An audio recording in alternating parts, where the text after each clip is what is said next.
லேவியராகமம் அதிகாரம் 5 வசனம் 1.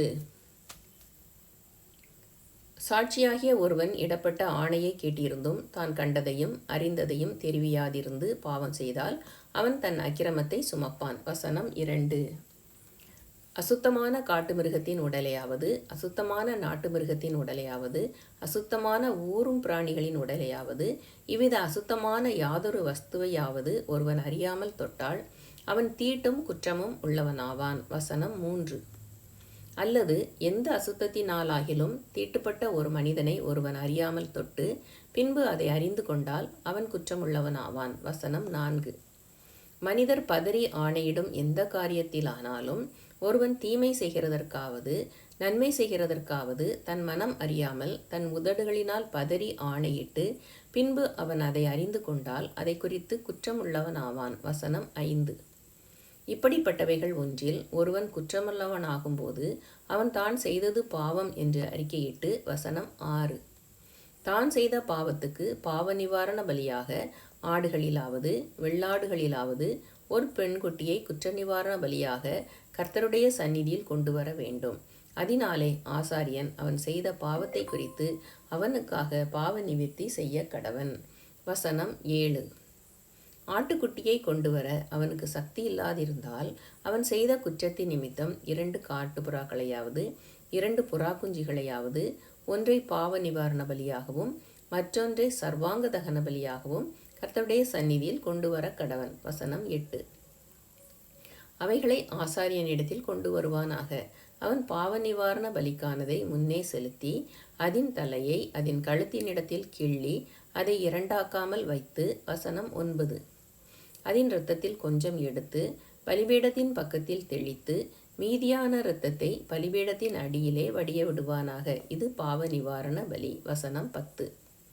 மற்றதை நியமத்தின்படியே அவன் தகன பலியாய் செலுத்த கடவன். இவ்விதமாக அவன் செய்த பாவத்தை ஆசாரியன் நிவிர்த்தி செய்ய கடவன். அப்பொழுது அது அவனுக்கு மன்னிக்கப்படும். வசனம் 11.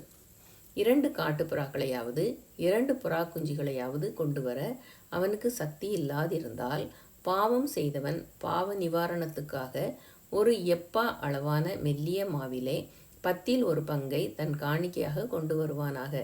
அது பாவ நிவாரண பலியாயிருப்பதினால் அதன் மேல் எண்ணெய் வார்க்காமலும் தூபவர்க்கம் போடாமலும் இருந்து வசனம் 12. அதை ஆசாரியனிடத்தில் கொண்டு வர வேண்டும்.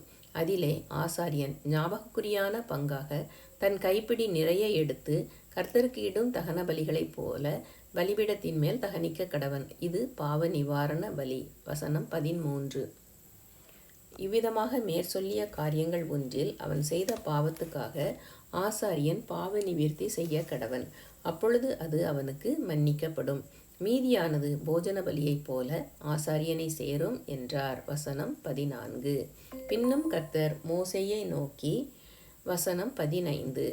ஒருவன் கர்த்தருக்குரிய பரிசுத்தமானவைகளில் குற்றம் செய்து அறியாமையினால் பாவத்துக்குட்பட்டால் அவன் தன் குற்றத்தின் நிமித்தம் பரிசுத்த ஸ்தலத்து சேக்கல் கணக்கின்படியே நீ அவன் மேல் சுமத்தும் அபராதம் எவ்வளவோ அவ்வளவு வெள்ளி சேக்கல் பெறும் பழுதற்ற ஒரு ஆட்டுக்கடாவை குற்ற நிவாரண பலியாக கர்த்தருடைய சந்நிதியில் கொண்டு வந்து வசனம் 16. பரிசுத்தமானதை குறித்து தான் செய்த தப்பிதத்தினால் உண்டான நஷ்டத்தை செலுத்தி அதனோட 5ல் ஒரு பங்கை அதிகமாக கூட்டி ஆசாரியனுக்கு கொடுப்பானாக. குற்ற நிவாரண பலியாகிய ஆட்டுக்கடாவினாலே அவனுக்காக ஆசாரியன் பாவ நிவிர்த்தி செய்ய கடவன். அப்பொழுது அது அவனுக்கு மன்னிக்கப்படும். வசனம் 17. ஒருவன் செய்ய தகாததென்று கர்த்தருடைய கட்டளைகளினால் விலக்கப்பட்ட யாதொன்றை செய்து பாவத்துக்குட்பட்டால் அதை அவன் அறியாமையினால் செய்தாலும் அவன் குற்றமுள்ளவனாயிருந்து தன் அக்கிரமத்தை சுமப்பான். வசனம் 18. அதிநிமித்தம் அவன் குற்ற நிவாரண பலியாக உன் மதிப்புக்கு சரியான பழுதற்ற ஒரு ஆட்டுக்கடாவை ஆசாரியனிடத்தில் கொண்டு வருவானாக. அவன் அறியாமல் செய்த தப்பிதத்தை ஆசாரியன் அவனுக்காக நிவிர்த்தி செய்ய கடவன். அப்பொழுது அது அவனுக்கு மன்னிக்கப்படும். வசனம் 19. இது குற்ற நிவாரண பலி. அவன் கர்த்தருக்கு விரோதமாய் குற்றம் செய்தான் என்பது நிச்சயம் என்றார். லேவியராகமம் அதிகாரம் 5 முற்றிற்று.